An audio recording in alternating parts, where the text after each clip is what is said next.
Hello అందరికీ ఈరోజు వచ్చేసి మనం ఇంట్లోనే ఎంతో రుచికరమైన ఆరోగ్యకరమైన పొట్టుపప్పుతోటండి సున్నుండలు ఎలా తయారు చేయాలో చూద్దాం. ఇప్పుడు నేను వచ్చేసి 2 కప్పులు తీసుకున్నాను పొట్టుపప్పు. ఇవి సిమ్లో పెట్టుకొని బాగా వేయించుకోవాలి. మనకి కలర్ వచ్చిందాక వేయించుకోవాలి. ఎంత సాఫ్ట్గా సున్నుండలు ఎప్పుడైనా తిన్నారా?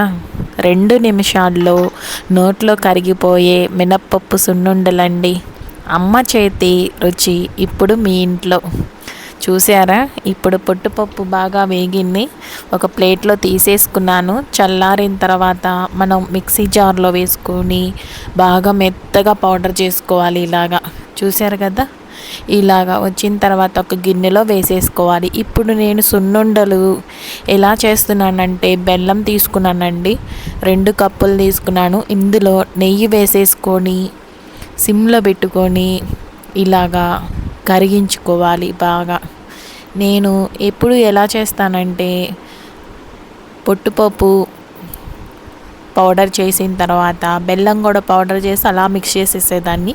ఇప్పుడు అలా కాదు, ఇది ఇలా చేసుకోండి. చాలా డిఫరెంట్గా ఉంటుంది, టేస్ట్ కూడా సూపర్గా ఉంటుంది. ఇలాగ మొత్తం అయిపోయిన తర్వాత మనము స్టవ్ ఆఫ్ చేసేసుకున్నాక కొద్ది గిన్నెలో వేసేసుకొని మొత్తం ఉండలు లేకుండా ఇలా బాగా మిక్స్ చేసేసుకొని ఇందులో నెయ్యి యాడ్ చేసేసుకొని ఇలా ఉండలాగా చేసుకోవాలి. చూసారు కదా? పొట్టుపప్పుతోటి రోజు ఒకటి తింటే చాలా మంచిదండి. పిల్లల నుంచి పెద్దల వరకు అందరికీ నచ్చే హెల్తీ స్వీట్. ఒక్కసారి ఇలా చేస్తే మళ్ళీ ఇదే రెసిపీ చేస్తారండి.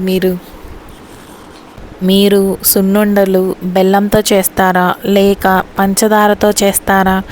ఈ రెసిపీ మీకు నచ్చితే కామెంట్ చేయండి. మీరు ఏ హోమ్మేడ్ రెసిపీ వీడియో చూడాలనుకుంటున్నారు కామెంట్లో చెప్పండి. ఈ వీడియో నచ్చితే లైక్ చేయండి, షేర్ చేయండి, సబ్స్క్రైబ్ చేయండి. థ్యాంక్ యూ అండి.